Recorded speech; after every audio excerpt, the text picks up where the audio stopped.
হেই WhatsApp guys, কি অবস্থা সবার? আশা করি সকলে ভালো আছো। আমি আলহামদুলিল্লাহ ভালো আছি। তো আজকে আমি নিয়ে আসছি ওয়ান পিসের একটা ভিডিও। সো বেশি কথা না বলে let's start the video. One piece manga এবং অ্যানিমে সিরিজে ডেভিল ফ্রুট এক ধরনের বিশেষ ফল যা খেলে এক ব্যক্তি অতিপ্রাকৃতিক ক্ষমতা লাভ করে। এই ফলগুলোকে তিন ভাগে ভাগ করা যায়: পারমেশিয়া, লোগিয়া, জোয়ান।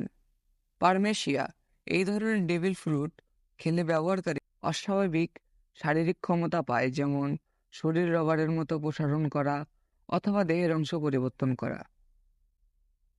লোগিয়া এই ফল খেলে ব্যবহারকারী কোনো প্রাকৃতিক উপাদান যেমন আগুন, বরফ বা বালি হিসেবে রূপান্তরিত হতে পারে এবং সেই উপাদান নিয়ন্ত্রণ করতে পারে।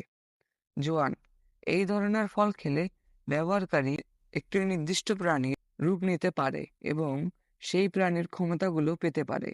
কিছু জোয়ান ফ্রুট প্রাচীন বা পৌরাণিক প্রাণীদের রূপান্তরের ক্ষমতা দেয়। তবে ডেভিল ফ্রুট খেলে ব্যবহারকারী সাঁতার কাটার ক্ষমতা হারিয়ে ফেলে এবং সমুদ্রে ডুবে যায়। ডেভিল ফ্রুটের এই বৈশিষ্ট্যগুলো ওয়ান পিস জগতের অনেক চরিত্রের জন্য গুরুত্বপূর্ণ ভূমিকা পালন করে। আজকের ভিডিওটা এখানে শেষ করছি। আল্লাহ হাফেজ।